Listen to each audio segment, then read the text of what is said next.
Aconteceu agora, ministro Alexandre de Moraes revela quais foram os indícios que levaram a tomar medidas extremas contra um grupo de empresários. Vamos lá.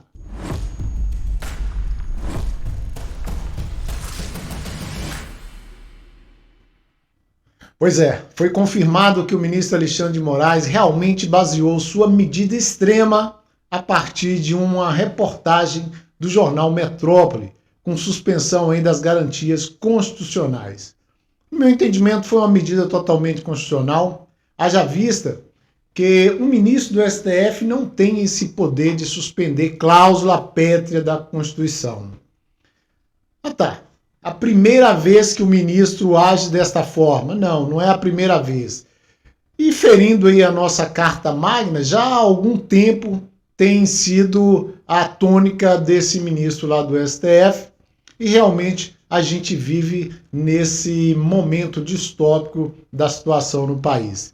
E existe uma versão de que o senador Randolfo Rodrigues deu um jeito de infiltrar alguém nesse grupo para produzir essa matéria, é claro, para criar mais uma narrativa falsa, para incriminar empresários que são apenas apoiadores do presidente Bolsonaro.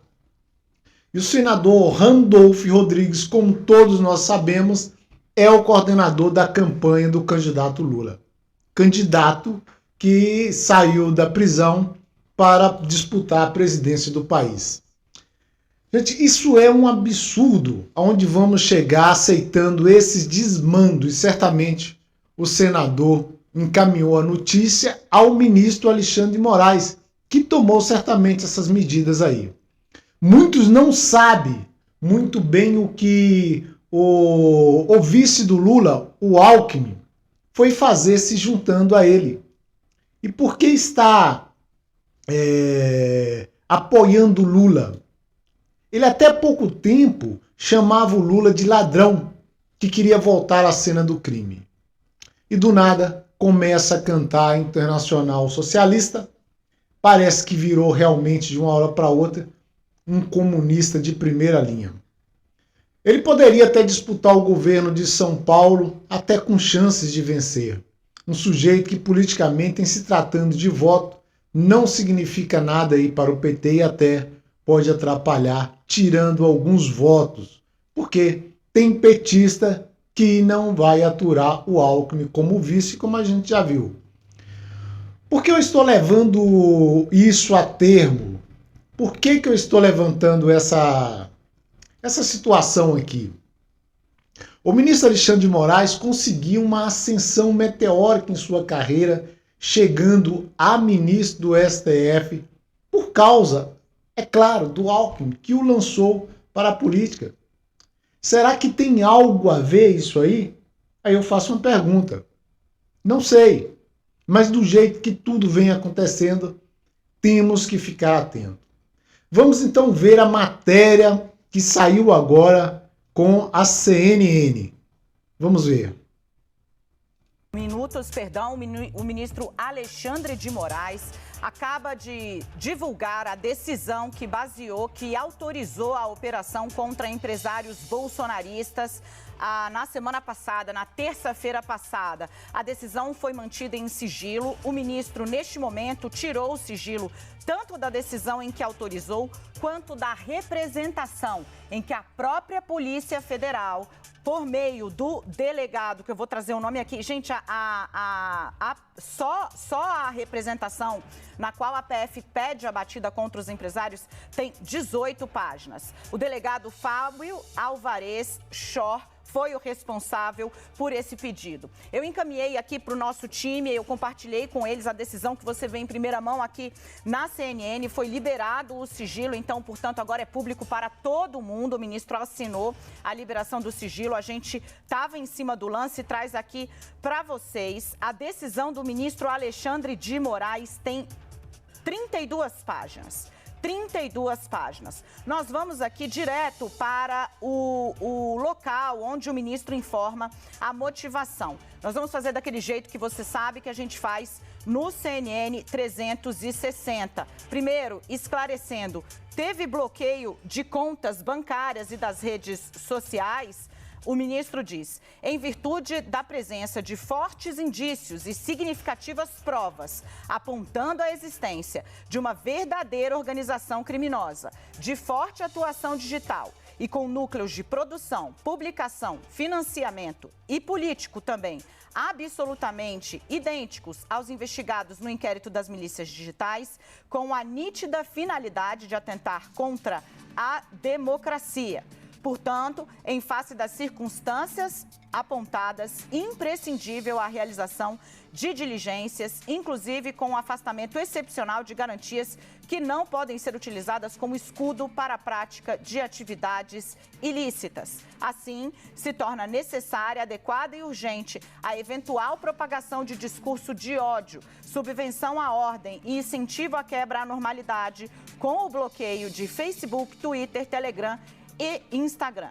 No mesmo sentido, torna-se adequado e urgente o bloqueio das contas dos investigados diante da possibilidade da utilização de recursos para o financiamento de atos ilícitos. Ou seja, os empresários tiveram também as contas bloqueadas pelo Supremo Tribunal Federal. Vamos entender aqui agora o que foi que a Polícia Federal argumentou, né?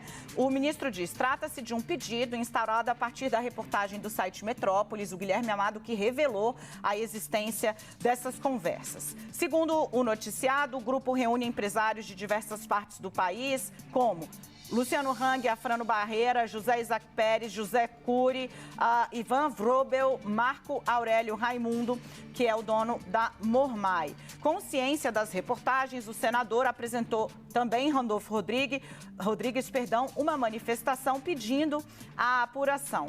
Vai parar nas mãos do ministro Alexandre de Moraes, que acrescenta ainda um pedido da Associação Brasileira de Juristas, Associação de Juízes para a Democracia, Associação Americana de Juízes e do Instituto de Pesquisas e Estudos Avançados da Ministério da Magistratura. Também houve um pedido do Ministério Público do Trabalho para que, então, se houvesse uma investigação sobre esses empresários. Bom, pedia-se ali, né, determinação dos alvos desses empresários no inquérito das milícias digitais, que houvesse apreensão dos celulares ali para entender o sigilo telefônico e telemático desses empresários que aparecem ali estimulando ou falando em golpe de Estado como alternativa a uma eventual derrota de Lula. A participação desses empresários no 7 de setembro, inclusive com financiamento, esse ato que está sendo chamado pelo presidente Jair Bolsonaro, a oitiva, o depoimento dos empresários e vista a Procuradoria-Geral. Outras deputadas também foram ao Supremo Tribunal Federal. Deixa eu pedir para trazer aqui a Renata, o Yuri e o Leandro, que eles estão lendo junto comigo, eu consegui passar ali para todo mundo. O que pediu a Polícia Federal, segundo o relato do ministro? O afastamento do sigilo telemático, ou seja, a quebra do sigilo dos celulares dos empresários, para que se tivesse acesso ao conteúdo armazenado na nuvem, ou seja, mesmo que as mensagens fossem apagadas, que se pudesse acessar mensagens trocadas e apagadas. Caso fosse deferida a medida de acessar esse telefone, a PF também pedia autorização de acesso imediato e exploração dos aparelhos celulares, ou seja, a apreensão dos aparelhos. A autoridade policial, o que a PF disse, né? Sustenta que chegou ao seu conhecimento que uma orquestração de pessoas socioeconomicamente ativas, no sentido de praticar crimes, inclusive que a PF trata como associação criminosa e também trama para a abolição violenta do Estado Democrático de Direito. Esse grupo de empresários, segundo a PF, a pretexto de apoiar a reeleição do presidente Jair Bolsonaro, demonstra, abre aspas, aderência voluntária ao mesmo modo de agir da associação investigada no inquérito das milícias digitais, com foco nos mesmos objetivos: atacar integrantes de instituições, desacreditar o processo eleitoral brasileiro, reforçar a polarização, gerar animosidade, promovendo o descrédito dos poderes. O delegado disse ainda que, as medidas precisavam ser tomadas rapidamente, considerando, de novo, o momento pré-eleitoral de acirramento da polarização e destacando que as condutas podem resultar em ações violentas por adesão de voluntários considerando o meio em que se praticam, os aplicativos, né? Cooptação de pessoas em razão do poder econômico, inclusive com menção a pagamento de bônus em dinheiro ou prêmio para os funcionários que aderissem a atos e votassem a favor do presidente Jair Bolsonaro. Isso aparece nas conversas investigadas. A PF ainda diz que mensagens de apoio a atos violentos, ruptura do Estado Democrático de Direito, ataque ou ameaças contra pessoas, principalmente considerando o ingrediente do poder econômico e político que envolvem essas pessoas, esses empresários, tais mensagens demonstram a intenção, bem como apresentam a potencialidade de instigar uma parcela da população. Pois é.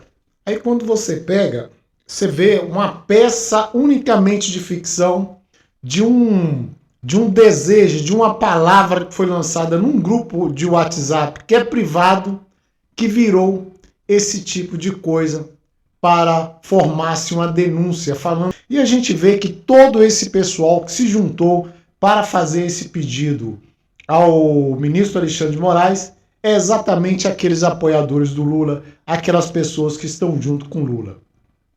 Como sabemos, não é a primeira vez, e acredito que não será a última medida aí inconstitucional do ministro, como ele deu a entender, e não é de agora. Ele vai passar por cima das garantias constitucionais, se valendo aí das narrativas de estar protegendo a democracia. Um dia acredito que ele vai ter que se explicar para algum tribunal desse nosso país. Vamos ficar por aqui.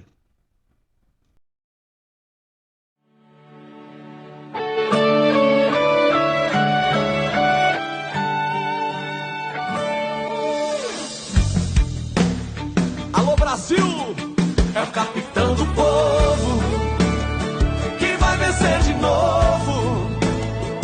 Ele é de Deus, você pode confiar. Defende a família e não vai te enganar. É o capitão do povo que vai vencer de novo. Igual a ele nunca existiu. É a salvação do nosso Brasil.